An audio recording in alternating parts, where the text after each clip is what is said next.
Fala galera, ArabazaCast na área, me chamo Juan. Eu me chamo Cauã e a gente está aqui apresentando mais um podcast com o nosso convidado, o pastor Paulo. Seja bem-vindo. Obrigado. E isso é um bate-pronto, tu viu que eu Foi, Pastor, vai virar perguntinha agora básica. Todo programa a gente vai fazer no início, que é não perguntando sobre pastor, SD, mas sobre a pessoa Paulo. Quem é o Paulo? Paulo é o filho de Sideni e João Paulo, neto de Mané Peão, lá de Petrópolis. Teve uma infância bem sofrida, com muito trabalho, mas um lar bem funcional, que cresceu em meio às garotadas da sua época, na rua, brincando, com uma infância bem bacana, com uma certa dificuldade de saúde, mas que superou tudo e se tornou um homem. E um homem de Deus. Amém. Qual foi a maior dificuldade que você encontrou assim na sua infância? Você vendo agora assim? A dificuldade era um tempo de saúde um pouco debilitada.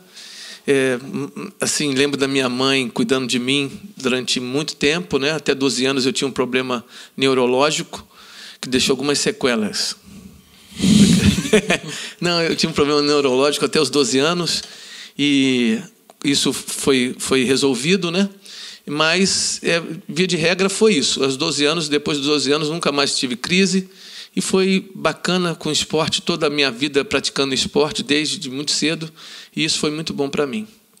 E foi assim, fez 12 anos e parou ou teve algum... Não, 12 anos eu lembro, né? Eu lembro das minhas crises como pequeno, né? Eu era muito brincando na rua com os meus colegas e tudo que é brincadeira de criança. E uma última vez que eu lembro que minha vista ficou embaçada, meio turva, e eu tive que ser carregado rápido para tomar uma injeção chamada Valium. E isso foi a última vez que eu lembro. Aí tomava meio Comital L, até que eu lembro de ir numa consulta com o neurologista. Ele disse que eu já estava bem, que eu poderia seguir em frente, que não tinha problema mais nenhum. E foi show de bola. Daí tá lá, eu só topada jogando bola descalço, levei uma pedrada na cabeça, deu berno. Caramba! Só coisa de moleque de rua mesmo, show de bola. E como foi a sua conversão? Vem de família cristã? Ou... Minha família é cristã, de origem de tradição católica, apostólica romana, porque católicos somos todos, que é uma religião universal. Apostólica, porque nós somos baseados na doutrina dos apóstolos, nós não somos romanos, como cidadãos romanos, que são aqueles que são católicos apostólicos romanos. Minha família de tradição católica apostólica romana, era de frequentador de missas e tal, fiz primeira comunhão, perseverança, sempre esse lar desse cunho do evangelho em si, né? E aí, aos 25 anos que eu me converto, num processo fazendo Kung Fu, dentro de um processo da minha vida, que precisando de Deus, sempre buscando a Deus, transitei pela nova era, fiz meditação, gostava de incenso, Deus me chamando, né? E aí até que eu estava numa academia que é próxima à Central de Petrópolis, do professor Ramos de Taekwondo, eu fazia Kung Fu, passando pela porta da igreja, numa dessas eu entrei no culto do mergulho da fé, lá com o bispo Jami, que era o bispo pastor na época, pastor Vitor e pastor Darcy. Entrei lá, nunca mais saí. Ali Deus fez tudo na minha vida. Ali eu me converti, ali eu conheci minha esposa, ali tive meus filhos, ali Deus chamou para o ministério.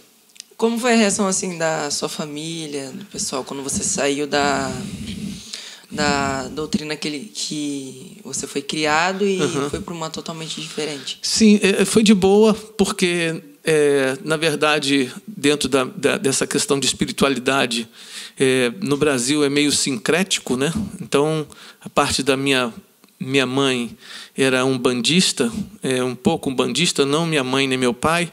Meu pai sempre, apesar de ser católico, né? E a minha avó também muito praticante, não houve nenhum conflito ou embate nesse sentido, né? Eu conhecendo o filho que tinha, o filho, ele torceu por mim, se encheu de orgulho. Eu Lamento ele não ter visto na televisão, lamento ele não ter visto eu me formando, lamento que no dia da minha formatura ele estava com 16 tubos sobre a sua cabeça, morrendo de melanoma no crânio. E no ano que ele morreu, nasceu a igreja que eu pastoreei durante 3 anos. Mas foi muito bacana a minha conversão, e ele sempre apoiou. Eu sempre tive apoio dos meus pais. Como foi esse processo de conversão? Assim, se converteu e tal? Depois, como foi esse processo até chegar ao pastoreio? Então, meu processo, eu gostava de heavy metal, né?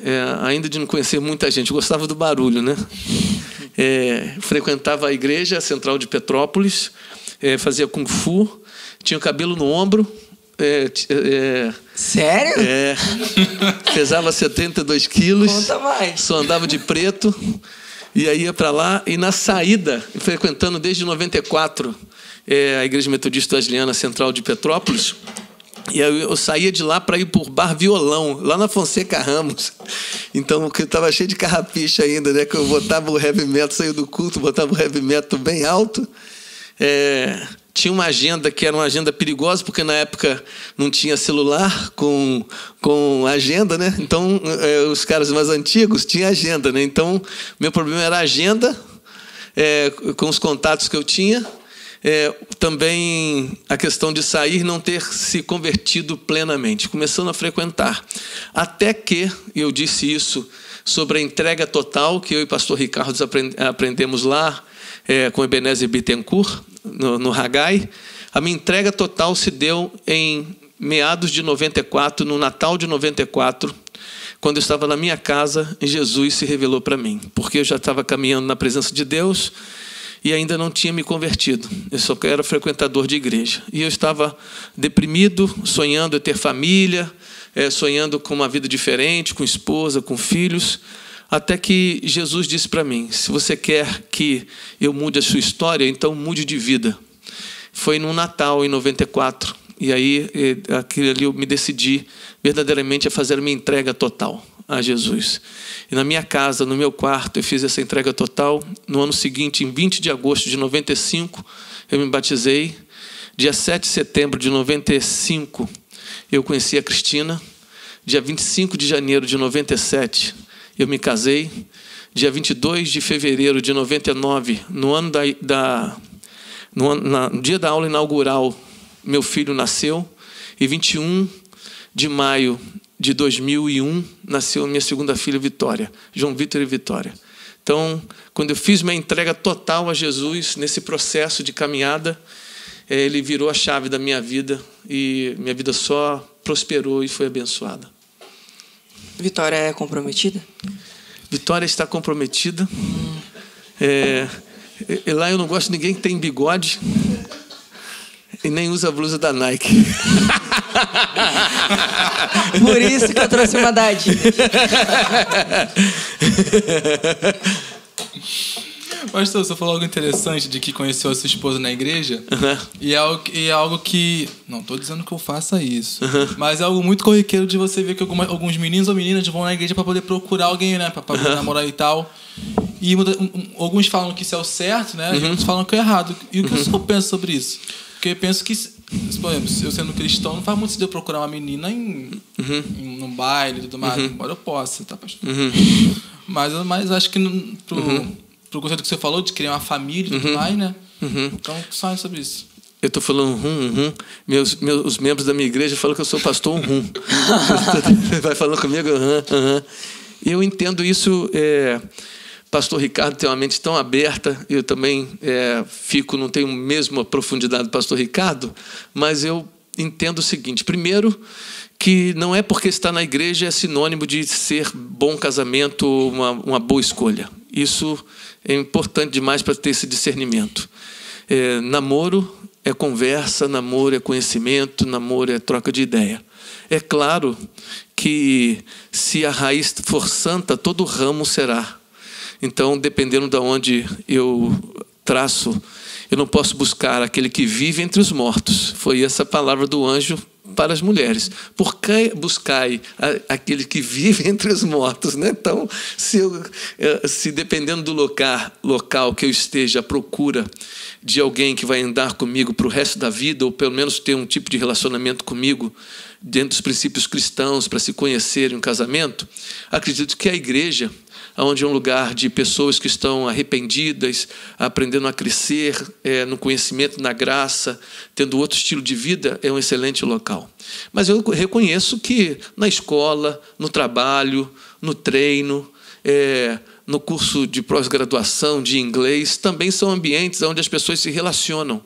E se relacionando vão ver princípios e valores que podem coadunar uns com os outros e ter um bom relacionamento. Não somente na igreja. E eu dou uma ressalva. Na igreja, algumas vezes, as pessoas ficam iludidas de que ali só tem gente boa. Ali só tem pecador arrependido, que está no processo de crescimento. E é preciso ter muito tato e cuidado para que não se coloquem... alguém já disse da neurociência que quando as pessoas estão apaixonadas, o glóbulo frontal fica bloqueado. É como se estivesse bêbado. Então não conseguem enxergar dificuldades. Pessoas apaixonadas não conseguem ver dificuldades. E algumas vezes estão muito claras as dificuldades e elas não enxergam. Os gabinetes pastorais estão cheios de pessoas com problemas no casamento ou no noivado, que está muito claro os sinais e as pessoas pagam para ver. Então, primeiro, namorar é uma bênção. E deve ser. A Bíblia diz que, a gente vai trabalhar mês de maio, família no altar de Deus, quando Deus viu que o homem estava só, Ele não deu uma mulher para o homem, Ele deu uma família. Então nós fomos gerados para constituir família, e isso tem que ser no namoro. Na igreja é bacana? Bacana. Você vai para a igreja para arrumar uma menina? Tá bom. Mas espero que o coração esteja para buscar a Deus, né? A menina vai ser consequência. Então, menina, é bênção. Você recebeu? Eu estou recebendo. E como o senhor sempre teve esse plano de ter uma família e, assim, sempre construir uma família e tudo mais? Porque eu acho que foi o quê? Essa semana que eu fui estudar para poder estar preparado para fazer o podcast. Acabei vendo um podcast de um pastor que ele falou que desde sempre quis ter uma família no altar, né? E aí ele cresceu e o filho dele também se tornou um cristão como ele, sabe? Eu acho muito interessante, tipo assim, caramba, um cara que é pastor, que tipo, olha e tudo mais, e o filho dele seguiu o espaço dele, que querendo ou não, você fica meio mal acostumado com o costume de que assim, é filho de peixe, peixinho nem sempre é, entende? Então, quais são as estratégias que o senhor usa para poder educar os seus filhos, sabe, no caminho? Errando bastante. Porque, na verdade, uma das coisas que são crises para pais é achar que os seus filhos têm que ser igual a eles, e não são. Primeiro, 3 coisas que um pai e uma mãe pode deixar de herança para os filhos. Falo sempre isso na apresentação de crianças no altar, quando estamos consagrando. Primeira coisa é o exemplo. Segunda coisa é o exemplo. Terceira coisa é o exemplo. Fala dinheiro. Nós só podemos deixar o exemplo para os nossos filhos. E o exemplo se dá da nossa humanidade, de sermos pessoas que são frágeis, são fracas, são falhas, mas, acima de tudo, são apaixonadas por Jesus Cristo. O processo de educação de um filho, eu tenho 2 que viveram todas as fases das suas vidas. Um está com 23 e a outra a Vitória está com 21. São 2 anos de diferença. Eles viveram tudo que um jovem, um adolescente, que não tiveram a bênção de ser educados na presença de Deus, viveram enquanto ser humano. E a gente precisa ter tato e graça para aprender que os nossos filhos são humanos, eles vão delinquir, eles vão errar, mas, acima de tudo, eles vão ter o discipulado dentro do lar e o exemplo dentro do lar. Eu sempre quis ter família, não sei porquê. Acho que porque sou normal, não sei. Porque venho de uma família que ela é funcional, com grandes momentos de dificuldades. Assim, nunca tive um elogio do meu pai, mas sabia que ele me amava. Nunca ele me disse que eu me amava, mas eu, na maturidade, entendi que ele sempre me amou. os conflitos familiares, coisas difíceis, mas nem por isso eu deixei de desejar ter a minha própria família, uma família abençoada. No meu processo de caminhada, falhei em alguns momentos, até que eu me converto. E me convertendo, eu descobri que, como disse o Senhor a Abraão, que nele seriam benditas todas as famílias da terra, por meio de Jesus Cristo. E não tem coisa melhor. Quando Deus quis abençoar o homem, vendo que, apesar da sua cabeça iluminada, sua inteligência fora do comum, vivendo num meio ambiente que é totalmente sustentável, não como esse no período antediluviano, onde as pessoas viviam 900 anos, mesmo assim, Deus é assim, não é bom que esse cara fique só. Vou dar uma família para ele. Dentro dessa família tinha uma esposa, tinha uma mulher. Coisa boa. Os caras que não são crentes falam assim, se Deus fez alguma outra coisa melhor do que a mulher, ele deixou para ele. E Deus fez uma para mim, a Cristina. Então, e dentro da Cristina, dentro desse universo, tinha o João Vitor e Vitória, e não tem coisa melhor do que a nossa família. É bom voltar para casa, é bom ter um norte na vida, é bom você construir alguma coisa, é bom educar os filhos. Meu filho agora está sendo meu trainee, ele vai me substituir na empresa que eu herdei do meu pai. Eu estou treinando ele para me substituir neste momento. Ele está agora treinando. A minha filha envolvida na empresa, a minha esposa, minha sócia em tudo que eu faço, minha companheira de ministério. Então, quando nós encontramos alguém, nós encontramos um destino para nós. Precisa ser muito bem. E nessa trajetória, já errei pelo excesso, mas sempre estive do lado do meu filho. Eu fui chamado 550 vezes na escola do meu filho quando ele estava quando ele era pequeno, né? E não me arrependo de nenhuma delas, porque todas as vezes que ele precisou, eu estive do lado dele. Filhos são diferentes. Eu ensinei meu filho a andar de bicicleta em 1 hora, porque quando eu fui levar a bicicletinha dele com o pneu furado para consertar, tinha rodinha. O cara falou assim, cara, se tu ficar nessa, ele não vai aprender nunca. Mas se houvesse 1 hora de qualidade na vida dele, vai aprender. Não deu outra. Fui para o parque de exposição em Itaipava, comecei a ensinar. Primeiro eu queria que ele equilibrasse e pedalasse. Eu caísse. Queria que ele caísse. Então, mas caímos juntos. Porque quando ele foi tentar, ele virou o guidão, eu voei por cima dele. Estava lotado o parque, está marcado no coração até hoje. Mas aí Deus falou uma coisa para mim que serviu profeticamente para ele. O João Vitor precisa de equilíbrio primeiro para depois acelerar. E foi isso que Deus ministrou no meu coração. Primeiro ensinei meu filho a ter equilíbrio e depois ele pedalar. E foi isso que aconteceu. Em 1 hora eu ensinei o João Vitor a andar de bicicleta. Aí eu disse, com a Vitória vai ser a mesma coisa. É claro que não, porque filhos são diferentes. Ele me ligando. Vitória aprendeu em quanto tempo? Em 5 horas. Porque a Vitória, o problema da Vitória não era equilíbrio, o problema da Vitória era a direção. Então eu disse para ela, Vitória, você tem equilíbrio, mas você não tem direção. Então eu vou ficar na sua frente, você olha para mim, mira em mim e pedala. E foi isso que aconteceu. Então, para o João Vitor, eu ensinei para ele ter equilíbrio e estou ensinando até hoje. Só a graça de Deus. E para a Vitória era ter senso de direção. E sempre eu coloquei para que eles olhassem para mim.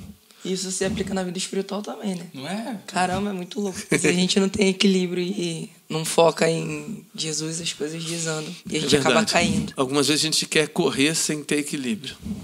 Eu estava falando com a minha mãe que parece que, assim, quando você está atento às coisas, assim, na vida espiritual, você consegue ver, tipo assim, Deus em tudo. Qualquer coisa. Você tá até você fazendo besteira, ou você vê Deus, ou você acaba sentindo a falta de Deus ali, sabe? Uhum. Eu falei pra ela, eu tava vendo um anime qualquer, eu tava chorando assim, mãe, dá pra pregar sobre isso aqui? Ela falou, não. Eu falei, tá bom. Pastor, como que o senhor descobriu o seu chamado? Meu chamado se deu, não tive ninguém assim que...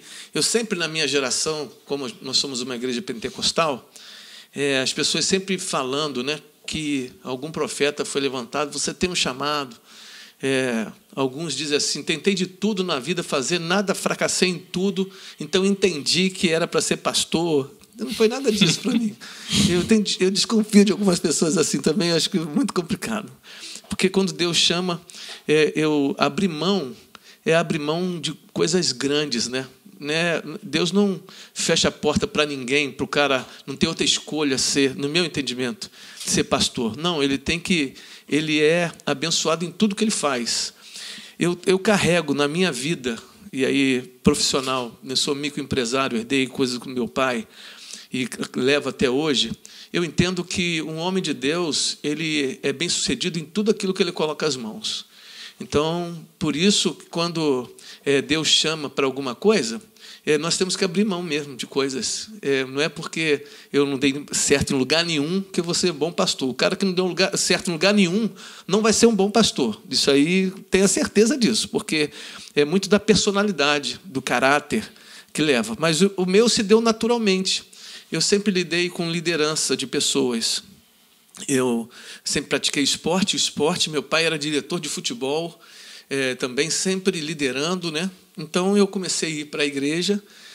Lá na Central de Petrópolis, eu fui líder de tudo lá.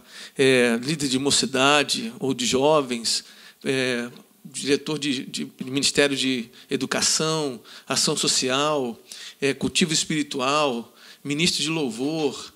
Então, toquei em todas as áreas da igreja, mas teve uma que foi muito emblemática, que era fazer visita a membros desviados da igreja ou que estavam sem ir na igreja.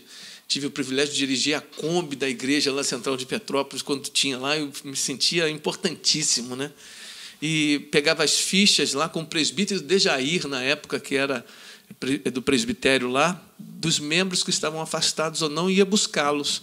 E isso foi desenvolvendo, e tive essa trajetória. O bispo Jamir, que era o meu pastor, botava lenha na fogueira, me dava liberdade de trabalho, e foi as coisas naturalmente acontecendo, até que depois de 2 anos de convertido, isso com um projeto social na minha casa de Kung Fu, onde eu pegava crianças para poder discipulá-las, ver filme, fazer lanche, todo esse processo. 2 anos depois, eu fui desafiado a ir para o seminário. Então, eu fui para o seminário depois de 2 anos de convertido e fui nessa trajetória. Ali, eu fui a diácono, eu fui a presbítero e fui aspirante ao ministério. Então, meu chamado ministerial foi se desenvolvendo ao longo da minha carreira cristã, naturalmente. Até que, em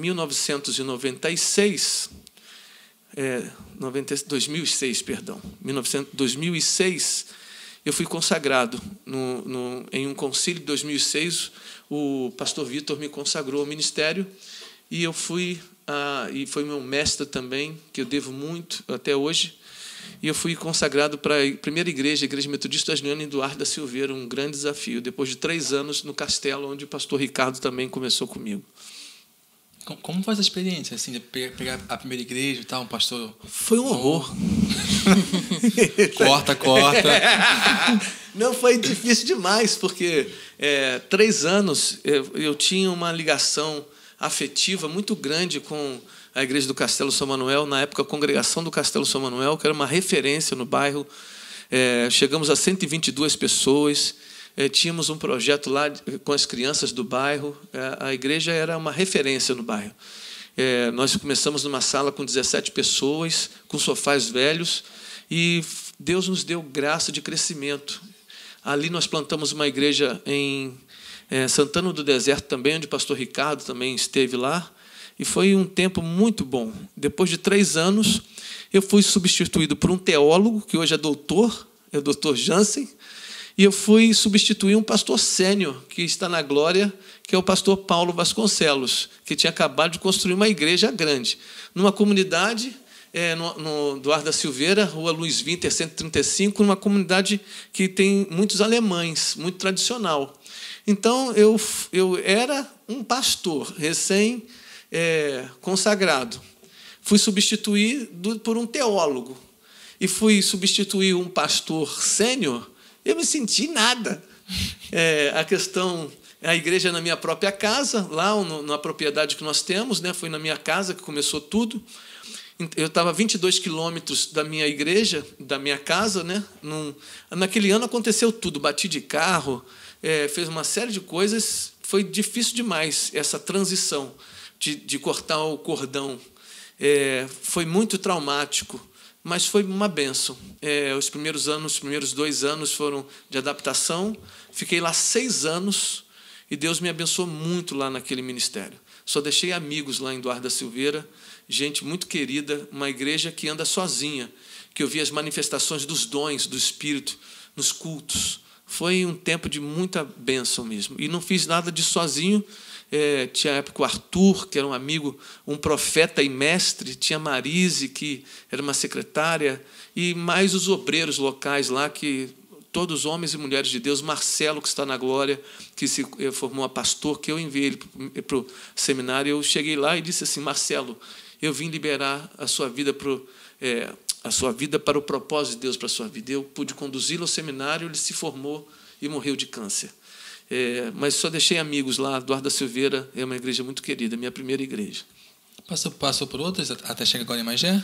Passei por mais uma. Uau. Então, minha vida ministerial, eu plantei 3 igrejas. Eu plantei Castelo São Manuel, plantei Levi Gaspariano, não, Santana do Deserto, e ajudei a plantar Lopes Trovão também. 3 anos. Depois eu fiquei 6 anos em Eduardo da Silveira, e foi um tempo muito abençoador. Deixei amigos, homens cheios do Espírito Santo, gente muito bacana lá. Depois o meu pastor Vitor, que me desafiou para ir para lá. Depois o pastor Vitor falou assim: eu tenho um desafio para você. É um desafio para pastorear Alto da Serra. E lá eu fiquei 8 anos também. É uma cultura totalmente diferente. Se uma igreja era mais tradicional na época, lá pela comunidade alemã, lá no Alto da Serra era mais subúrbio, pessoal que está perto da serra lá. Então era uma outra vibe, com um grande desafio lá, porque é um ginásio de um clube antigo, tem mais de 80 anos lá, um clube internacional, um ginásio, e foi um grande desafio. Pastor, era uma junção de 2 igrejas, 2 congregações, Alto da Serra e Chácara Flora. Teve um problema que o pastor da época, o pastor Gerson, ele se desliga da igreja e vai abrir um ministério próprio. E nesse momento foi um momento difícil para a igreja. Vem o pastor Gustavo e faz um trabalho muito importante e não chegou a colher os frutos, mas foi um trabalho de transição. E eu substituo e tenho um tempo muito abençoado lá. Fiquei 8 anos lá e foi um tempo muito abençoado. Depois o bispo Caleb me faz um desafio em 2020 para poder descer a serra, pastorear longe de casa, e eu aceitei o convite. Foi uma benção estar em Magé. Como está sendo essa experiência agora aqui em Magé?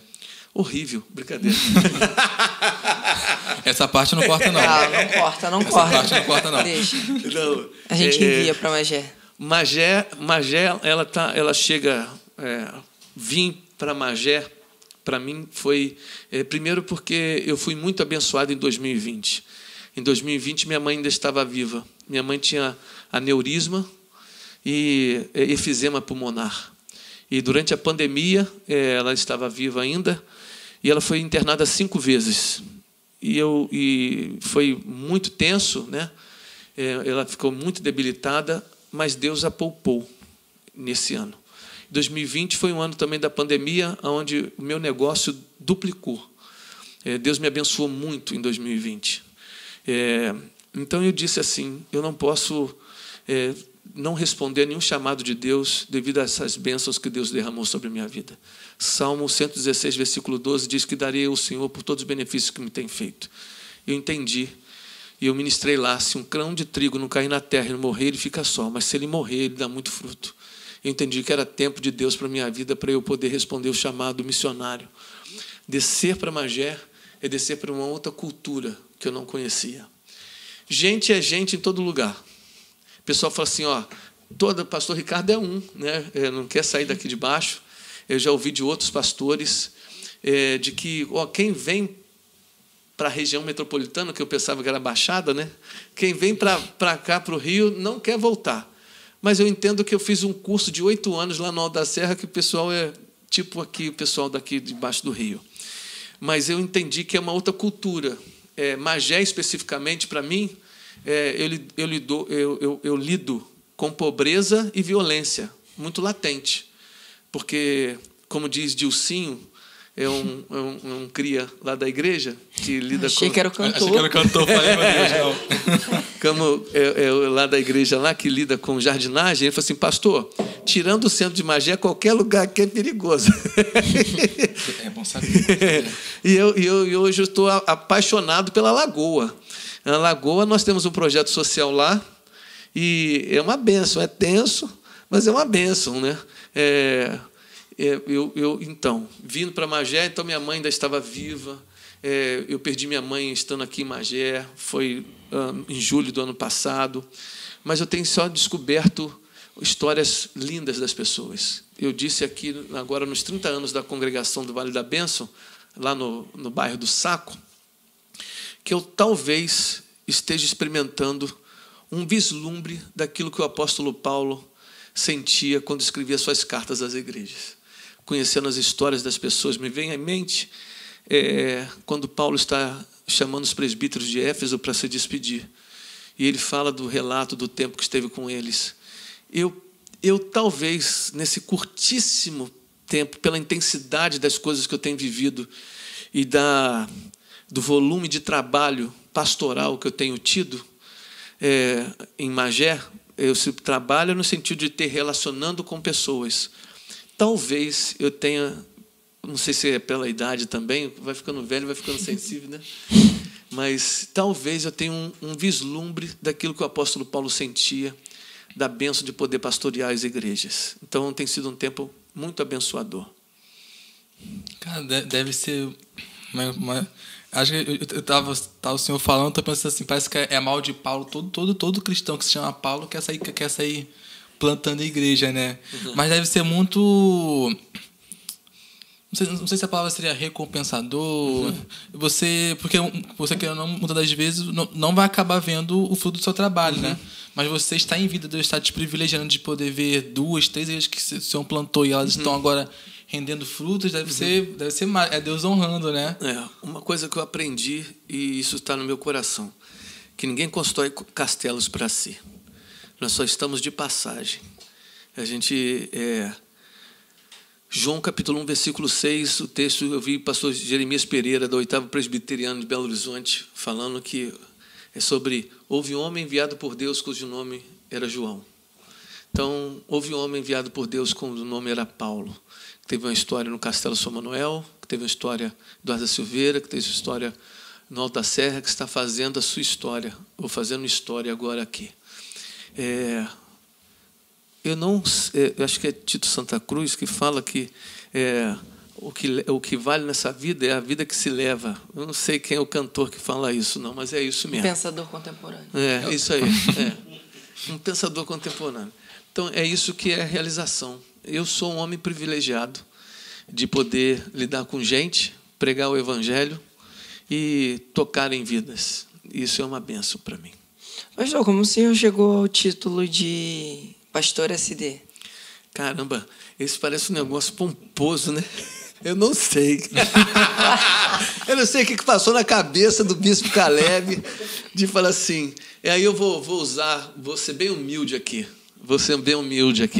Falei isso lá, contando um pouco da minha trajetória. Eu preguei lá em Vale da Bênção, no domingo à noite. 30 anos de congregação, 30 anos. Eu espero que ela vá à igreja. Se eu posso ser na minha gestão, vai ser uma bênção. Mas Salmo 60, versículo 11 e 12, quando Davi faz o histórico da sua vida e ele vê os momentos de derrota, ele olha para o futuro e ele diz assim: Senhor, nós vamos buscar força no Senhor, porque vã é a força do homem. Em Deus faremos proezas, porque o Senhor mesmo acalcanha os nossos adversários. No Salmo 108 e no Salmo 60 ele repete isso. E eu falei assim, vou falar a trajetória da minha vida, do que Deus fez na minha vida, mas eu começo com uma ilustração que um padre uma vez disse. Um padre disse assim, que certa vez, alguém perguntando para ele, por que o senhor é tão abençoado? E eu lembrei de um padre que tem um trabalho lá em Guajará-Mirim, na fronteira com a Bolívia. Eu estive lá um negócio extraordinário, um projeto social lindo, lá na fronteira com a Bolívia, em Guajará-Mirim, onde eu fui 2 vezes.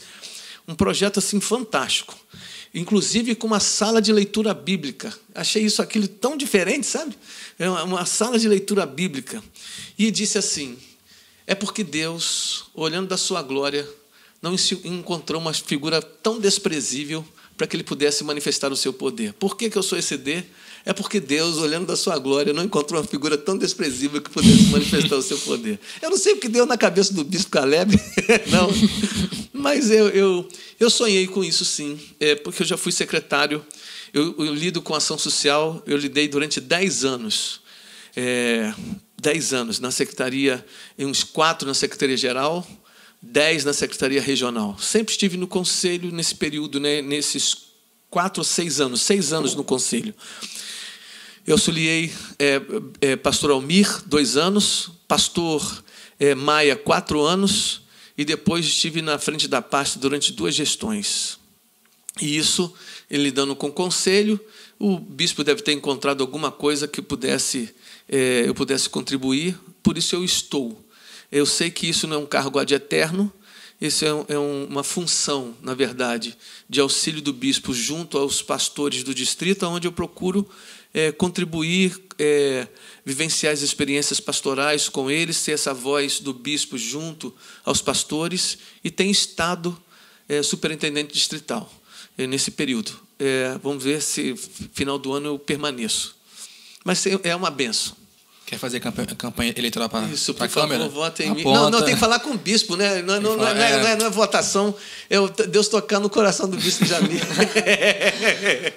Pastor, e como que é lidar assim, não só com os membros, mas com outros pastores também? Como o senhor consegue levar isso? Então, alguém já disse que mais desafiador do que pastorear ovelha é pastorear pastor. Eu não sei por que isso, né? Mas tem sido uma nova experiência, eu poder lidar com pessoas que têm os mesmos desafios que eu, os mesmos dilemas que eu. Tem sido recompensador, tem sido um tempo de aprendizado, um tempo de desafio, onde eu tenho buscado dar o meu melhor, no sentido de poder compartilhar da dinâmica eclesiástica e dos desafios de família pastoral, de amizade, de ter uma voz e alguém que eles possam confiar. Mas tem sido um processo novo ainda na minha vida, desafiador. Você conhecia alguns dos pastores que você está pastoreando? Conhecia todos? Sim, grande parte deles, né? Pastor Ricardo, que é um amigo de mais de 20 anos, deve ser 20 anos, né? Pastor Natanael, que já tem muitos anos que eu conheço também, não chega a 20, mas deve ser uns 15 anos. O restante, pastor Joselito, que eu tive a bênção de estar com ele junto com o seminário, lá no seminário, né? Pastor Eduardo não tinha tanto contato, pastor Fernando não, pastor Gelmire só de conversa, pastor Zé Carlos também não. Não é só eles mesmos. Então, só pastor Ricardo, Joselito e Natanael. Escolhe um dos 3 agora. Para quê? O seu melhor amigo. O Ricardo Ricardo? Calma aí. Caramba. Não, vamos fazer aqui uma fanfic. O navio está afundando. Só tem 2 botes. Um precisa ser usado pelo senhor. Não. Um dos 3 são Jonas. Quem você lança no mar? Não, então o Jonas, pô. Não, qual dos 3? Qual dos 3 é o Jonas? Qual dos 3 é o Jonas? Não sei, não. Então, quando você fala isso, o Jonas, ele fala assim, não, eu sou o Jonas, me joga perto que vai acabar, né? Mas todos os 3 são gente boa. Peraí, Natanael mandou mensagem. Todos os 3 são gente... que cada... É igual filho, né? Quem você ama dos seus filhos? Você ama igual. O mais velho, né, mãe? Eu acho que o mais novo sempre o favorito. Não, mas a amizade é assim. É como Jesus. Será que Jesus daria para Pedro, Tiago ou João? Mas são 3 que são chegados a ele no universo de 12, de 120. Tem afinidades, tem valores, tem sonhos que a gente acaba se conectando mais. Assim são as nossas amizades. Ele quebrou nosso argumento. Caramba. Fala um pouco mais sobre esse projeto Lagoa. Obrigado, cara. Eu ouvi falar sobre... Minha mãe até me falou que vocês sobem e tudo mais. Tem Ele é uma psicóloga e tudo. Falei, pô, vou até levar meu currículo também. Ah, beleza. A gente vai dar esse espaço para você falar do Projeto Lagoa. Isso. Depois a gente corta. Tá. O Projeto Amo Lagoa vai fazer 1 ano. Nós estamos ali e essa semana passada, por isso que eu estou falando que a gente está vivenciando, talvez eu esteja vivenciando algumas coisas que o apóstolo Paulo possa ter vivido, né? Vai em maio, completa 1 ano que nós estamos lá, junto com 2 projetos. Tem um projeto Estrela Mateus, que tem lá já mais de 6 anos. Mateus, eu conheci o pai do Mateus. Mateus, ele foi ferido fatalmente na cabeça, num confronto lá entre polícia e o pessoal do tráfico. E ele morreu, era uma criança de 4 anos, ou 2 ou 4 anos, uma coisa assim, lá numa das ruas perto da estação. Passei por essa rua, conheci o pai, abracei o pai.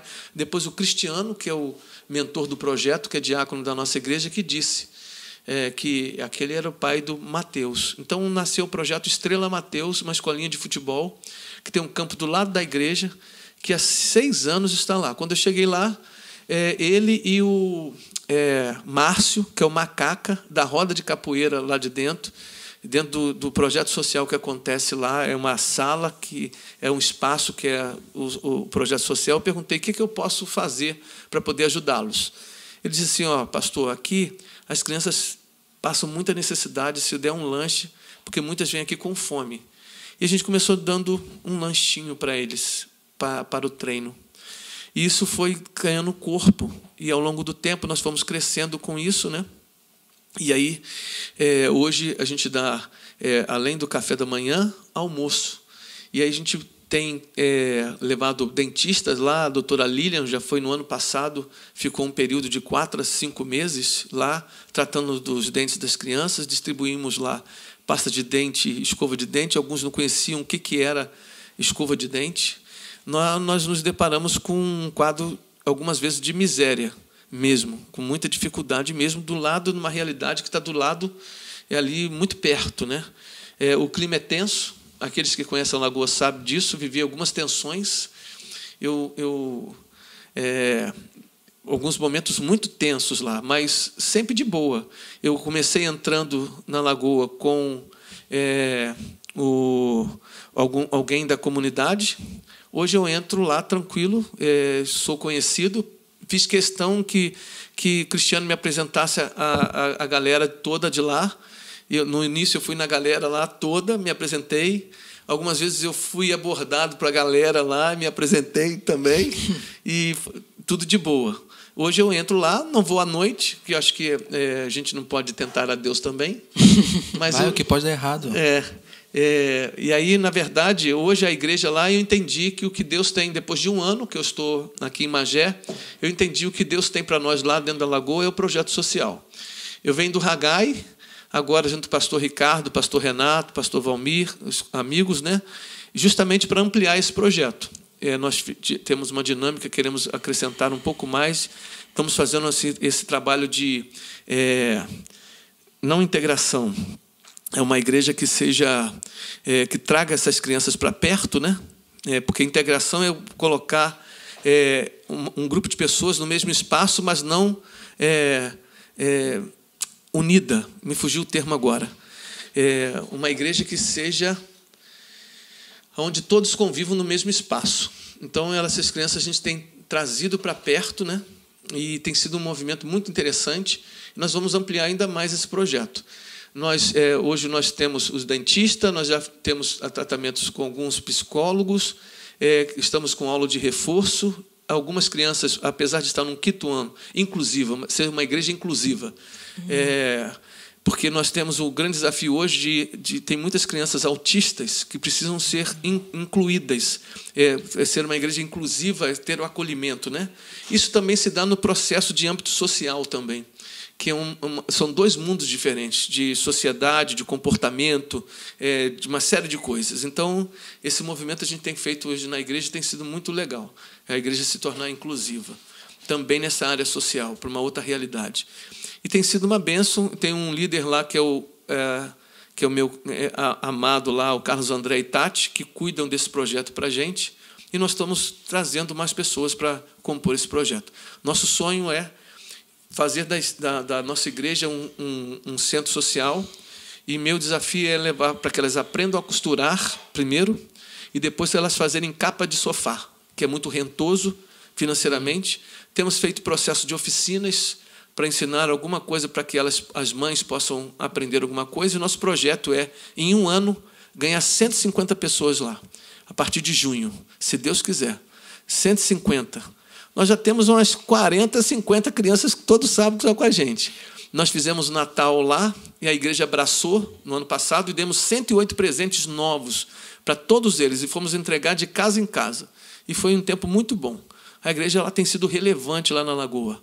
Apesar de estar com as portas fechadas, a igreja está trabalhando intensamente naquele lugar, por meio das crianças. O senhor falou que passou por algumas situações no início, pode contando, tá? Você pode então, não, mas é abordado com... Primeira vez que eu fui lá, a gente passou no meio do baile, eu vi arma pela primeira vez, né? Então, foi tenso. Fui abordado 2 vezes pessoas que estavam armadas, mas conversando com elas foi de boa. Essas tensões que houve, eu vi fuzil de perto, pistola de perto, mas tudo de boa. Então, eu sou capelão escolar, hospitalar e prisional. Eu visitava Benjamin de Moraes, Benjamin de Moraes e o Água Santa. Eu aprendi na Liga, que era uma coisa da Band, né? A Liga, de um cara visitando o presídio. Ele sempre fala assim: dá licença, cheguei aqui para compartilhar alguma coisa com vocês. E eu entendo que, a despeito daquilo que eu não creia, dos valores que eu não tenho, eu preciso entender, e isso, minha mensagem de domingo é o desafio da família contemporânea, que a gente vai entrar no mês de maio, é saber lidar com as diferenças, saber questões de hierarquia e domínios. Nós precisamos saber lidar e saber entrar nos locais. O apóstolo Paulo, ele sabia lidar muito bem com as diferenças. Quando ele vai lá no Areópago, em Atos capítulo 17, ele sabe entrar e sair da situação e pregar o evangelho. Nós precisamos entender que, a despeito do poder público não estar em todos os espaços, existem poderes que estão dominando o espaço. E você precisa saber entrar nesses lugares para que você possa pregar o evangelho. Essa dinâmica que nós precisamos entender para que o evangelho seja pregado. Então, eu tenho aprendido muito. Graças a Deus, até aqui, Deus tem me ajudado. Eu sinto que ultimamente, não sei se às vezes estou maluco e tal, eu sinto que Deus tem falado muito comigo sobre esse tópico da ação social, né, dos projetos sociais. Eu fui dar aula na EBD sobre o livro de Tiago, e Tiago é um livro que fala muito sobre obras, né? Que pode, às vezes você fala que ama Deus, faz tudo mais, mas você não prova, né, em provas de ato. E hoje de manhã eu fui lá em casa, tem um livro que tem várias pregações do Spurgeon. Era do meu pai, só que eu roubei, mas ele não sabe.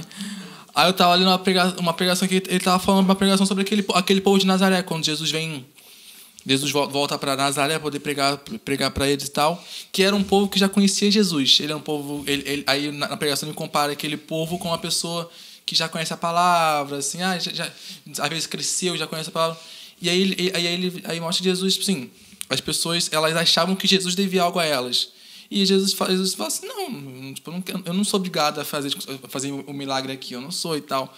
E aí ele, na pregação, ele usa o exemplo de Wesley e, não lembro se é o Whitefield ou Whitfield, é os dois, que ele fala assim, que como eles não podiam pregar nas igrejas, porque as igrejas tinham todo aquele negócio, eles iam pregar fora.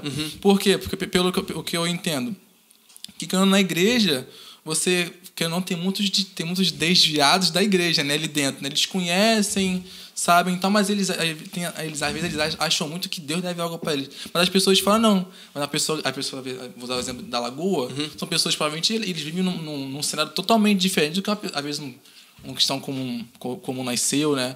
Então, como é que eu posso explicar assim? Não, calma aí, até me perdi.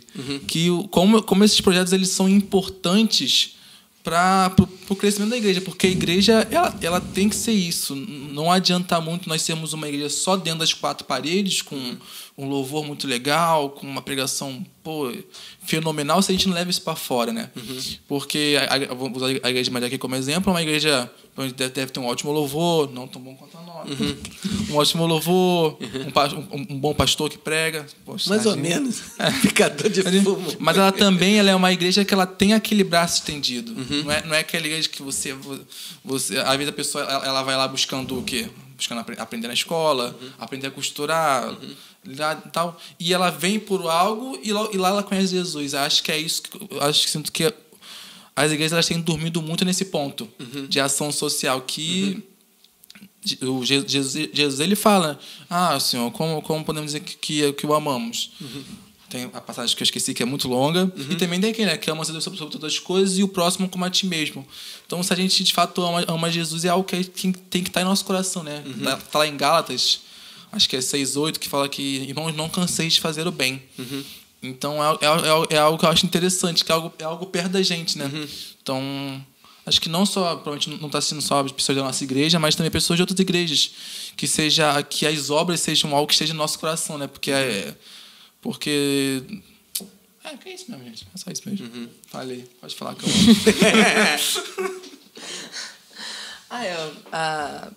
A próxima pergunta vai ser sobre... Não tem roteiro, cara. É tudo feito ao vivo. Como o senhor tem plantado o amor pelas obras assim na sua igreja? E como plantou pelas outras igrejas que o senhor passou?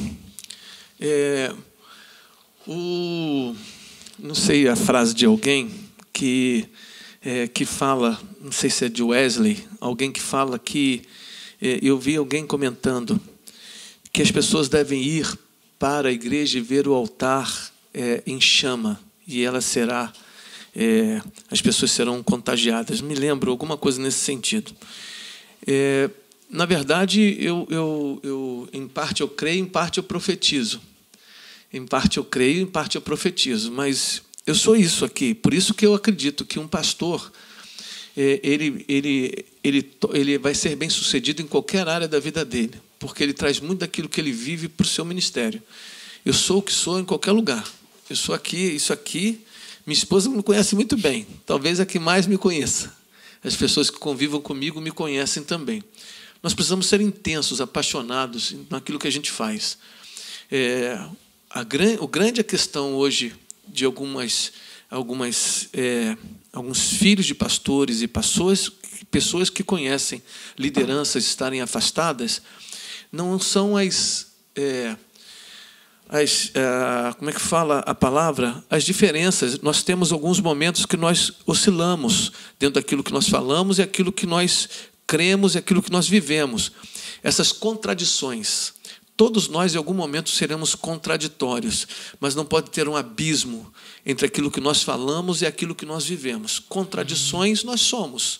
Então, eu sou isso aqui. Então, eu entendo, e a minha leitura da Bíblia, do Evangelho, é que a ação social não é um ministério. Que a ação social não é uma coisa que para a irmã já idosa fazer na igreja, porque normalmente, outrora, as líderes de ação social, aquelas irmãzinhas que sempre separavam o bazar, que davam um quilo de alimento. Ação social é o samaritano que passa pelo caminho e observa alguém que enxerga.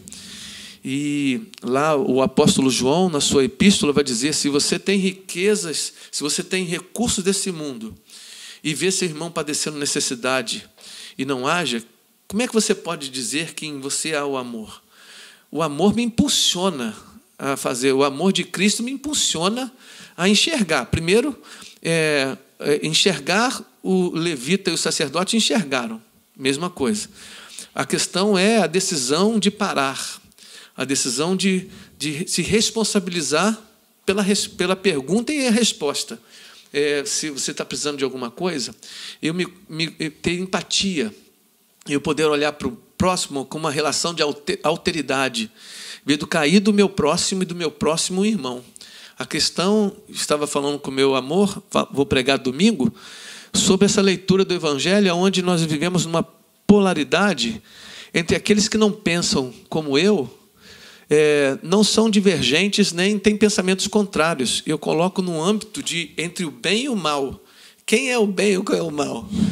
Bem é tudo aqueles que concordam comigo. O mal e demonizo são aqueles que pensam diferente de mim, adoram diferente de mim, têm um aspecto de visão de Deus diferente de mim.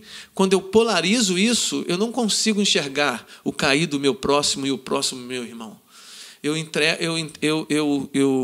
entendo o sofrimento dele como uma consequência do pecado e do afastamento de Deus. E aí, como eu estou muito envolvido com a minha religiosidade, eu passo de largo como sacerdote levita. Então, a questão do amor é vivência do Evangelho. Eu não posso... E essa vivência do Evangelho, e aí, assim, eu não sou a Madre Teresa de Calcutá, né? que é uma santa mulher com um trabalho fantástico, né? Tem uma frase seguinte assim: o que eu faço, o amor em obras é uma gota no oceano. Mas o que seria esse oceano sem uma gota, né? O que seria esse ano sem uma gota? Eu também sou formado em serviço social, uma formação que eu tenho, e isso me fez crescer, de olhar para o outro no aspecto de dignidade. Todo homem tem a sua dignidade, ele precisa ser restaurado. E o Evangelho restaura essa dignidade humana. Nós não tocamos, nós não pregamos para que as pessoas vão morar no céu somente. Nós cremos que nesse tempo e nessa vida Deus pode mudar o curso da história dessas pessoas e elas possam ter um desenvolvimento social. O Evangelho é o Evangelho todo para o homem todo. Então, dentro dessa perspectiva, é que nós temos todas as ferramentas dentro da igreja, e o apóstolo Paulo diz que a graça de Deus, que não é uma graça barata, como a gente está vendo por aí, que isso está me indignando, nessa graça barata que Dietrich Bonhoeffer fala sobre a graça custosa e a graça barata.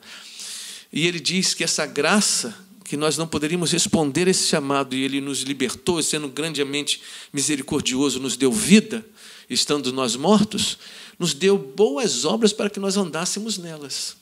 Essas boas obras é eu fazer o que está nas minhas mãos, por alguém que está caído. Eu preciso a questão de meus olhos enxergarem. A questão é que nós aprendemos a lidar com pobreza, com miséria, com morte, com delinquência. Isso para a gente, porque a gente está pregando para ir para o céu. Enquanto estiver na terra, a gente pode ser, como diz o Alan César na revista Ultimato, aquele mendigo e Lázaro de Lucas 16, aquela igreja só trabalhou na vida do mendigo, que ele foi para o céu, só para que ele possa ir para o céu, mas continuou mendigo a vida inteira. Nós não queremos isso. A gente entende que Deus pode mudar a vida das pessoas também. Pastor Pati fala, estou quase me convertendo aqui, estou quase pedindo oração. Não, o senhor usou o exemplo do bom samaritano. Não vou dizer, eu estava numa terapia. Uhum.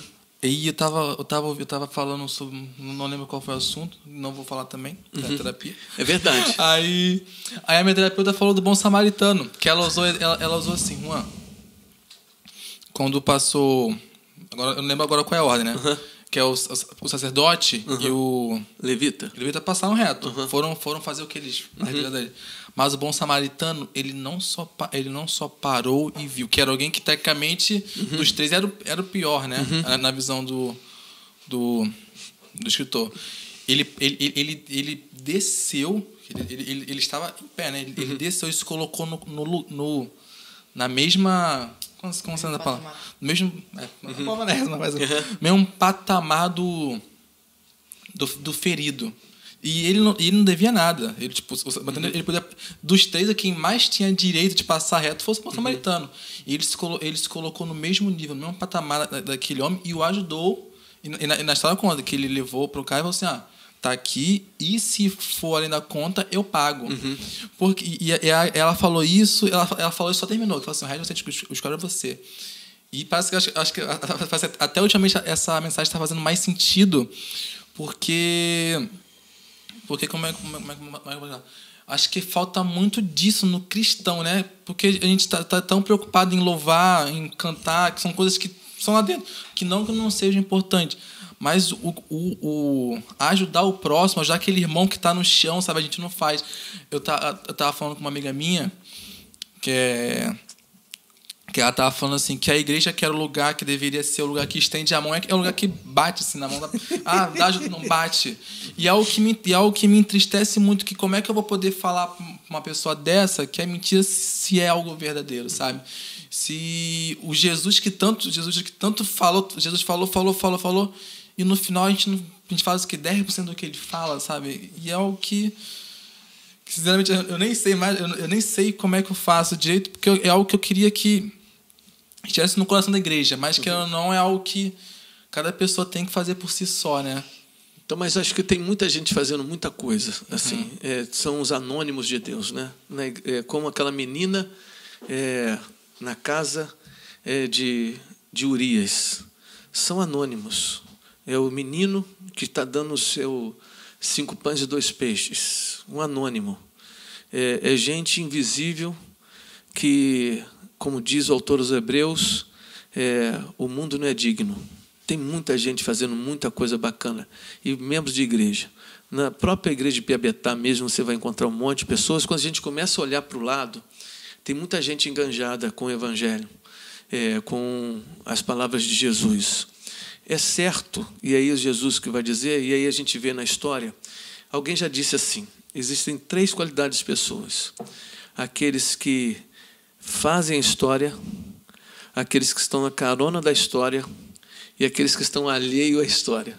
Então, em todo movimento, em todo segmento, nós vamos ter pessoas mais enganjadas, menos enganjadas, pessoas alienadas, pessoas alheias. Mas, como disse o Senhor Jesus ao apóstolo Paulo, eu tenho muito dos meus nessa cidade, não tema.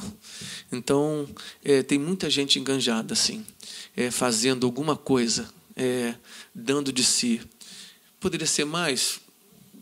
Tem coisas que nem todo mundo tem a estrutura para fazer.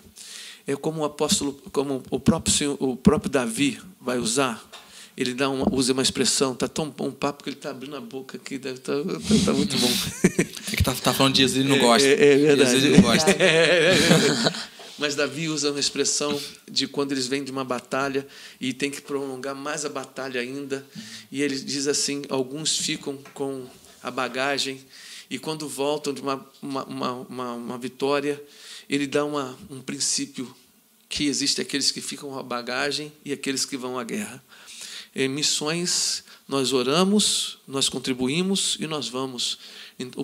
A questão de que a igreja está segurando as cordas daqueles que vão no campo. Então, seja orando, seja contribuindo, seja mantendo estrutura, mas a igreja está marchando. Tem muita gente fazendo muita coisa. E quando não está fazendo, pelo menos está orando, pelo menos está mantendo para que algumas pessoas vão à frente.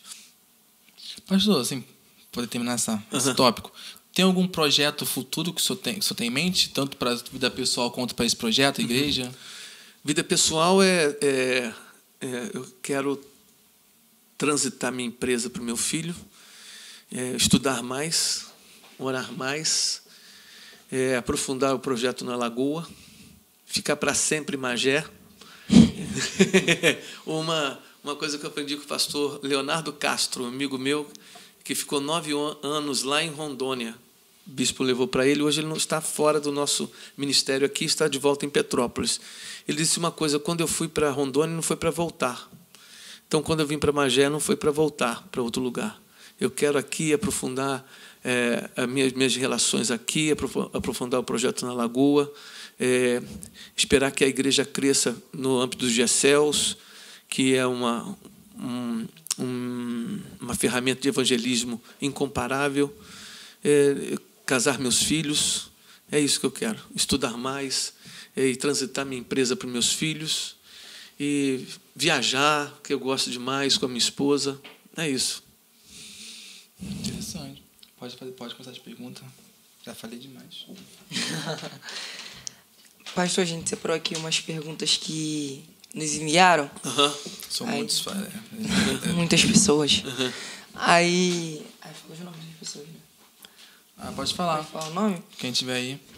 A pergunta do Rafael Figueiredo, que é um membro lá da Wesleyana de Piabetá, perguntou: como o senhor consegue conciliar o cargo de SD sem ser pastor integral?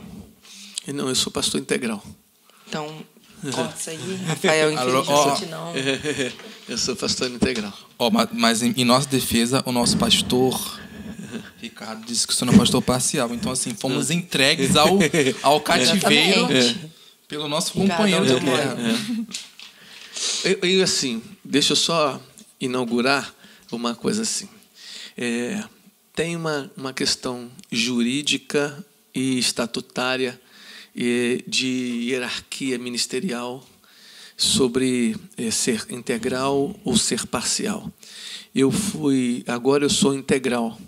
Até então eu era parcial e desenvolvia esse trabalho de integralidade no ministério. Por quê? Porque eu sou dono do meu próprio negócio. Diferente de eu ser um funcionário de alguma empresa. Minha empresa é familiar, na minha própria casa, e eu viajava o Brasil na Secretaria-Geral de Ação Social. Então, isso conciliava, me dava muita liberdade, além de ter uma empresa, e tenho liberdade de ter equipe de trabalho. Isso faz com que eu viva para isso. Eu sou integralmente pastor. Essa pergunta aqui eu não queria fazer, não. Você quer fazer ela? Vai você. Ai. Essa pergunta aqui. Do irmão Herbert. Não vou imitar você aqui na frente do mundo, Herbert. Sinto muito. Ai. Pastor, essa é uma opinião minha. Não minha, dele. Dele. E de alguns amigos que deixaram a denominação por isso.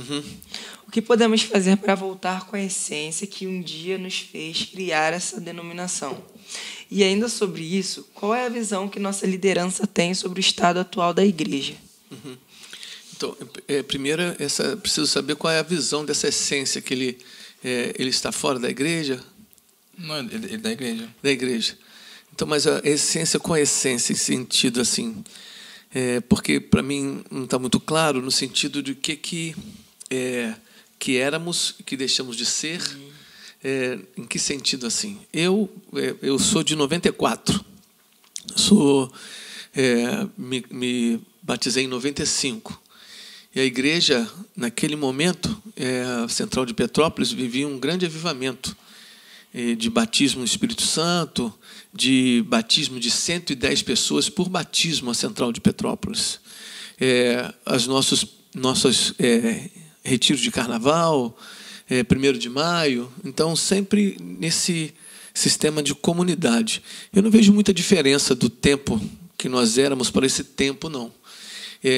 Talvez algumas inspirações que nós tínhamos de líderes, hoje eu me tornei referência por ser pastor, mas antes eu tinha outras referências de outros pastores.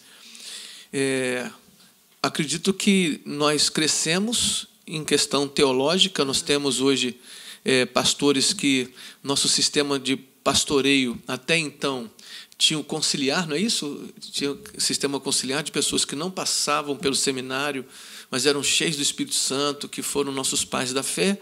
Nós estamos num processo de mudança intelectual, vamos dizer assim, de mais intelectualidade, de mais estudo.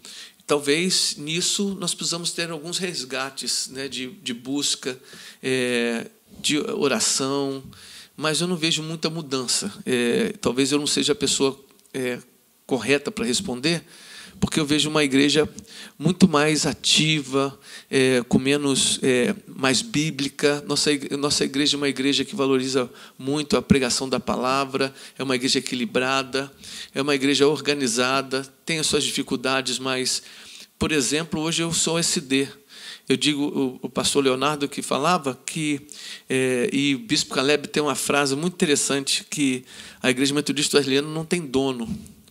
Algumas vezes a gente tem a síndrome de vira-lata. O Brasil tem essa síndrome de vira-lata. O Brasil tem uma das maiores eleições do mundo e descredibiliza isso. Nós somos referências no mundo.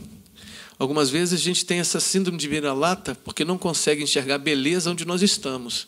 Nossa igreja tem transparência na prestação de contas. Nossa igreja tem liderança, oxigenação na liderança da nossa igreja. Nós temos hoje bispos que não foram eleitos. E hoje tem novos bispos.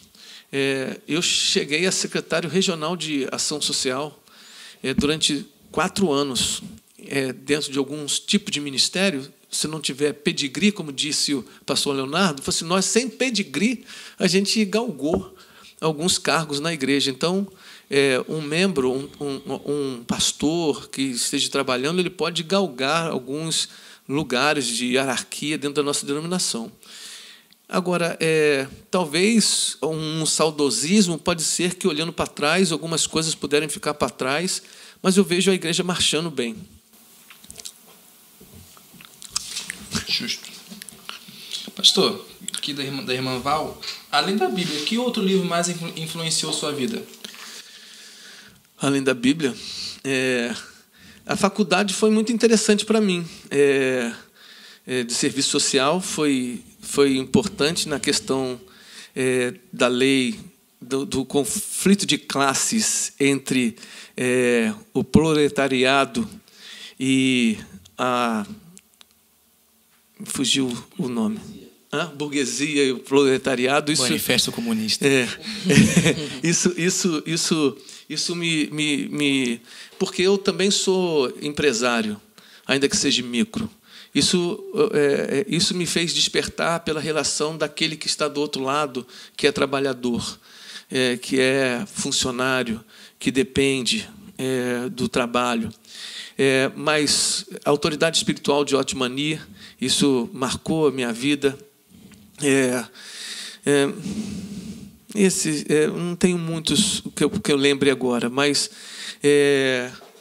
isso me marcou bastante. A faculdade em si me fez, na questão do âmbito social, o discipulado de Bonhoeffer marcou muito a minha vida também, entre outros.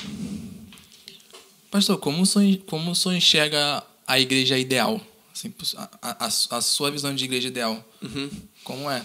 Igreja ideal é uma igreja bíblica, centrada na palavra, que tem um trabalho de discipulado e de evangelismo bem centrado. O meu sonho de mundo perfeito para uma igreja é uma igreja que seja acolhedora, e esse processo seja que tenha uma visão de que o outro, o homem, ou seja ele, em qualquer faixa etária, é alguém que precisa ser alcançado. Ela tem uma linguagem que possa alcançar essas pessoas. Quando a gente fala de trabalho de ação social, e nós falamos a respeito do necessitado, do pobre, do desvalido, a igreja precisa ser uma igreja que consiga alcançar todas as classes sociais. Por isso ela precisa não somente de estar ligado a este fato ou esse direcionamento de olhar para o desvalido e para o pobre, como Jesus disse também, lembrai-vos dos pobres, o apóstolo Paulo também, ou o concílio, né? Vai dizer, lembrem dos pobres também, mas entre os menos alcançados, que Ronaldo Lidório vai trazer, estão os milionários, os ribeirinhos, os ciganos. Então, uma igreja que consiga dialogar e transitar em todas as classes sociais. Isso precisa de localidade, precisa de mensagem, precisa de comunicação do Evangelho. Quando essa pessoa chegar nessa igreja, ela seja acolhida, e seja numa igreja como uma igreja simples, né, que é o livro revolucionador desse tempo, ela tem um trilho, né, ela seja inspirada a amar a Deus, aquela que ela se sinta em casa, seja inspirada a amar a Deus nos nossos cultos, sejam cultos avivados, cultos inspiradores, ela seja direcionada para um grupo pequeno, seja de GECEL, estudo bíblico, e seja desafiada a participar de um dos ministérios da igreja e servir a cidade. Nesse trilho, meu sonho de consumo é que essa igreja seja uma igreja que acolha, uma igreja que inspire, uma igreja que, de alguma forma, ela saiba direcionar essas pessoas que chegam para um grupo pequeno, ou seja, GECEL de estudo bíblico, numa faixa etária, que seja desafiada a essa pessoa a servir em algum ministério e também servir a cidade de alguma forma. Para mim, essa é a igreja que eu sonho que Magé chegue nesse lugar. Não é tão difícil, não é tão difícil. Não. Achei fácil. Acho que ia acabar, não. A gente não, essa aqui é a principal, a gente não fez, cara. Porque nem eu sei fazer isso. Qual? Essa daqui? É. Ah, é mesmo, né?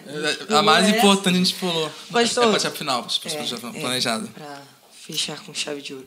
Que estratégia o senhor... Calma. Isso aqui não, isso aqui, ó. Que ainda é melhor. Como o senhor faz sua devocional?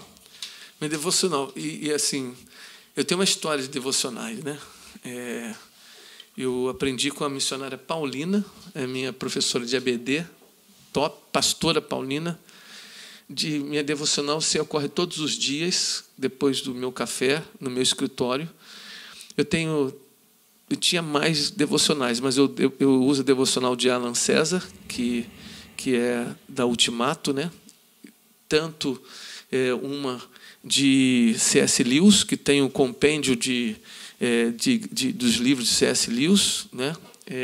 Do Peso de Glória. O Peso da Glória. Peso da Glória. Carta de Avanço Aprendiz, né? Isso. Cristianismo Puro e Simples. Cristianismo Puro e Simples e Sofrimento.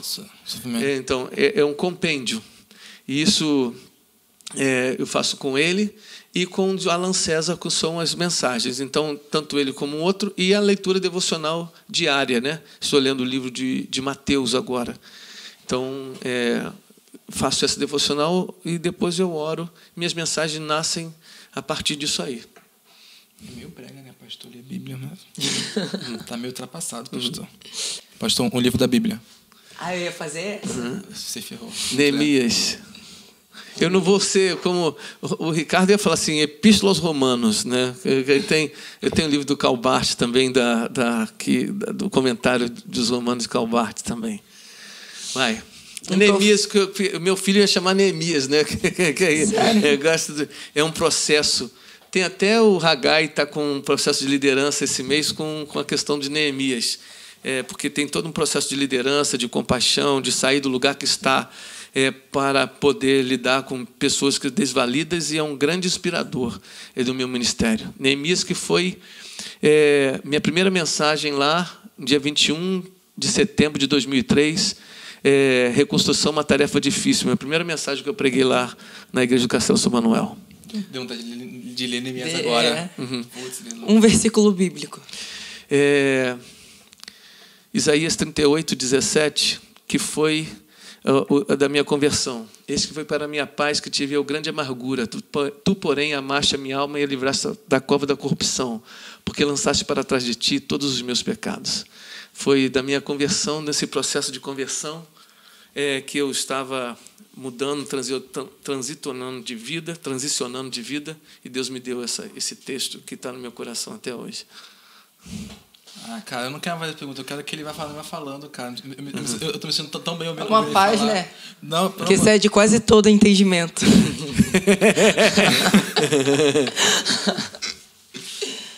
Não.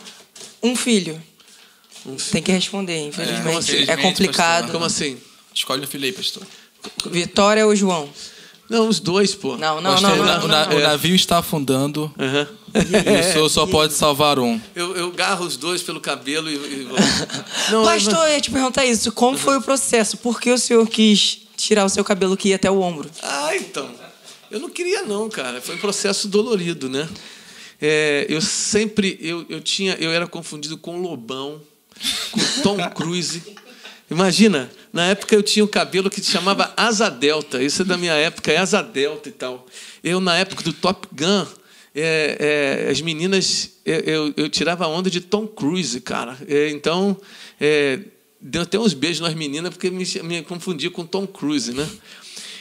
E isso foi um processo desse processo também de depressivo, né? Porque aí você tocou numa ferida que eu tenho. Pô. Poxa, bacana. Pastor, não, mas está na cruz. Na cruz. Poxa, então, nesse processo, meu pai é careca, né? Meu avô era careca. Meu filho está tomando um remédio para não ficar careca. Mas nesse processo todo, e eu, na minha juventude, né, foi cair no cabelo, né? E aí ficar rareando, né? E aí até a ponto aí foi as entradas demais. Eu falei assim, quer saber de uma coisa? Vou passar o cerol nisso tudo. Aí agora eu fiquei tranquilo. Tá grande. Hoje eu vi no espelho e falei assim, cara, eu preciso raspar. Agora eu passo a 0 baixa. Eu pagava R$10 no barbeiro para pagar, para cortar. Eu falei assim, cara, não é possível. Aí veio a pandemia, comprei uma maquininha, agora meu amor que faz, a Cristina, passa a máquina para mim de graça, não pago mais 10. Mas foi um processo de envelhecimento, né? E foi caindo, né, o cabelo. Como eu não usava boné nem rede, eles caíram, não segurei. Aí o processo foi natural e hoje eu não lido muito bem, porque a maturidade vem trazendo isso também. A maturidade faz com que você relaxe e viva com aquilo que você tem. Não colocaria peruca, como alguns caras fazem. Eu fui num casamento que achei estranho demais. Eu achei um cara tupetão assim, e assim. Elvis? Tipo assim. Só que atrás ele é careca. Então eu falei assim, cara, esse cara, então, pô, olha só que. E começou a chover. Eu falei assim, se começar a chover, vai ser brabo esse cara. É um tupetão enorme e aqui careca. Eu falei assim, pô. Dá muito esses caras assim em São Paulo, né? Em São Paulo os caras têm uma moda assim diferente, sabe? É paulista. Paulista, tem uns caras diferentes demais. Tem uns caras que torcem por Corinthians também. É tipo samaritano, então, é a mesma lógica. Mas eu falei assim, cara, esse cara deve ter um trabalho violento, né? Para todo dia manter aquele tupetão enorme, aquele careca. Mas eu deixei na cruz. Meu filho, olhando para mim, olhando para o avô dele, ele falou assim, pai, eu vou raspar. Meu filho tinha um cabelão maneiro também para caramba, aí ele começou a raspar 0. Para me acostumar. Agora ele está raspando, como é que fala? A2? Não sei, que raspa assim aqui e tal. Tem Talibã? É Talibã? Tem uns cortes assim malucos assim, ele sabe que ele vai ficar careca também. Não tem jeito não. Eu tô tendo meu pai é careca, meu Deus do céu. Aproveita enquanto tem. Mas bota na cruz, deixa na cruz. Mas o problema é quando a gente tem um plano e Deus não quer esse plano, entendeu? O problema é o espinho na carne, meu espinho na carne. São as casadas, né, amigo? Tudo bem. Ai, pastor, eu estou muito triste, pastor. Eu queria ficar aqui agora, ficar aqui 3 horas falando. É mesmo. Estou falando. Estou me sentindo tão bem, pastor. Eu estou me sentindo aquele cara que é burro, mas quer aprender. Poxa vida. Gente, muito obrigado. Gente, já está acabando. E muito obrigado para cada um que assistiu até aqui agora, porque eu sei que deve ser difícil ficar 1 hora ouvindo a gente falar, mas em compensação tem o pastor Paulo falando. Então, assim, não é de todo mal. 33% bom, 66% ruim.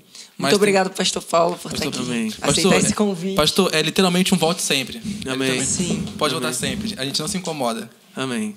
Para mim foi uma alegria. Bora terminar esse, a gente termina, troca de roupa e faz outro. Tô falando. Vou colocar a blusa da Adidas agora. Ele não gosta dessa blusa. Mesma camisa preta, mas, pô, ele tem máquina de lavar em casa, ninguém sabe, pô. A gente quer agradecer a Janine pelas perguntas, né? E aos nossos patrocinadores, que são Alex Antônio, Rafael Figueiredo, Everton Rosendo. Animação, cara, que isso? Parece que os caras pagaram um boleto, pô. Fala você, então. Gente, quero agradecer a cada um dos patrocinadores, porque são graças a vocês que isso aqui é possível. Também Deus que vem primeiro, mas assim, vocês podem se sentir felizes também, tá? Alex Antônio, ó. Ele pagou, ainda deixou o filho dele vir, tá vendo? O filho dele veio. O filho dele veio. Rafael Figueiredo, Everton Rosendo, aquele presbítero que tem um filho lindo, que senhor, vulgo eu. Alci Sobreira, Ricardo Ribeiro, sabe quem é esse cara? Não faço ideia. Não conheço. Jardel Arruda, Josimar Leandro, Ebert, fez até pergunta, Ebert, se acostuma não, tá? Ismael Xavier e o Lucas Matos, que não pôde estar aqui. Infelizmente. Gente, se vocês querem patrocinar a gente, fala com o pastor, com o Lucas Matos, vocês sabem quem eles são. Não fale comigo, não sou bom com dinheiro, sou um cara que gasta demais. Enfim. E acho que é isso. É isso. Queremos agradecer a cada um que fez isso possível. Tanto a quem foi patrocinador, tanto a quem está assistindo. Quem está orando também. Está orando. Importante. Elas são boas no joelho. Não é que foi no culto, foi numa consagração, elas estavam orando pela gente. Mas eu falei, que isso, cara? É por isso que eu não morri ainda. Fazer uma geração. Então aí, gente, gostou, manda para um amigo, manda para uma amiga. Não gostou, manda do mesmo jeito. O problema é teu. Tipo, você não gostou, manda para pessoa que você não gosta. Você não gosta, castigo. Tá vendo? Aqui, ó, gente, é psicologia reversa. Irmãos, e é isso. Pode encerrar, vai. Deixa com você. Já encerramos já. Eu te dei só um negócio. Fala então. Olha pra lá e fala assim, ó. É isso, gente. Valeu. Até a próxima. Ai, pastor, que calma. Torcedores, calma. Pastor, posso se despedir olhando pra câmera 7. Então, eu quero agradecer por poder participar desse podcast. É uma alegria poder estar com vocês. Foi uma alegria, né? Nesse formato, isso é tudo novo para mim nesse momento de tecnologia. Eu não sou nada mais além daquilo que você está vendo aqui. Deus tem me dado a graça de poder estar pastoreando a Igreja de Magé, surpreendendo esse distrito. E tem sido um tempo tão bom para mim. Conhecer gente nova, conhecer histórias de pessoas. E eu quero desafiar você a fazer isso, a se permitir, a conhecer e deixar-se conhecer. E é nessa relação, é isso que nós vamos levar da vida, né? Esses momentos de relacionamento ao redor da mesa. Eu sempre gosto de estar ao redor da mesa. Se tem alguma coisa que nós temos descoberto na nossa casa, são nossos cafés, os nossos almoços, que a gente para conversar, troca ideia, não dá vontade de sair. Então, aqui foi esse lugar de trocar ideia, de conversa, onde a gente pôde falar o que Deus está fazendo na nossa vida. É isso que as pessoas precisam saber, o que Deus tem feito na nossa vida. Isso basta. Isso já, com o poder de Deus, vai transformando as pessoas. Relacionamento e evangelho. Pastor Paulo, o Projeto Lagoa, ele tem algum Pix, algum TED? Tem sim. O senhor sabe de cabeça? Senão, a gente aqui, não, ó. Agora aqui. Vamos colocar aqui, ó. Aqui. Tá, isso. Tá por aqui, ó. Tá por aqui, ó. Tá flutuando por aí. Peraí, e também vai estar nos comentários também, gente. No comentário ou descrição. Que é o Pix. imwmagé@outlook.com. É Outlook? Outlook. imwmagé@outlook.com. Nosso Pix. Pastor, deixa a voz um pouquinho mais fraca, assim. Pode pedir doação, pastor. Então, se chorar também ajuda bastante. Verdade. Chora. Eu gostaria muito que você pudesse conhecer o Amo Lagoa. Amo Lagoa nasceu no coração de Deus, também colocou uma paixão enorme por 50 crianças que todos os sábados estão reunidas num projeto de futebol, tem estado conosco na igreja, no processo de alfabetização. E nós temos o desafio de dar café da manhã e almoço todos os sábados para 50 crianças. Você pode fazer parte desse projeto. Você pode começar orando por esse projeto. Nós estamos numa batalha espiritual intensa naquele lugar. E nós cremos que Deus vai trabalhar em 3 áreas na vida das nossas crianças.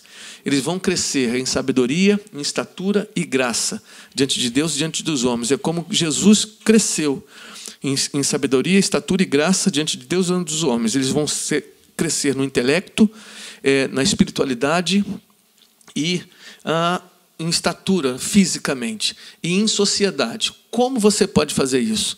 Você pode orar por esse projeto, você pode contribuir com esse projeto. Nós temos o desafio de ter R$10 por semana por cada criança. Então, você pode contribuir R$40 por mês, R$10 por semana, para que a gente consiga abençoar essas 50 crianças. Você pode fazer isso, você pode conectar pessoas a esse projeto. Nós queremos desenvolver ainda mais esse projeto, então você que é profissional, você que é liberal, você que tem algum dom, pode compartilhar algumas coisas com as mães. Nós temos oficinas hoje de salgado que vai acontecer nesse sábado agora. Nós precisamos de costureiras para que estejam lá, de máquinas de costura. Você pode nos ajudar com isso, sendo um voluntário ou conectando pessoas a esse processo de voluntariado. Ou fazendo essa doação pelo Pix, né? Pix, imwmagé@outlook.com. E será uma bênção se você puder nos ajudar. Deus abençoe. Pode. Tô triste por terminar, porque... Tô triste, pastor. Caramba, de verdade, pastor. Amém. Não, e tipo assim, aí ele conversando assim, aí falou muito sobre a família e tudo mais. E aí a gente preparou um vídeo com seus filhos. Mentira. Pastor, o seu nome é Paulo, até lembrei daquela história, o senhor quase me converteu. Eu quase fui crente. Faltou isso aqui. Acho que é isso, gente. Valeu, rapaziada. Tchau, até a próxima. Deus abençoe. Deus abençoe.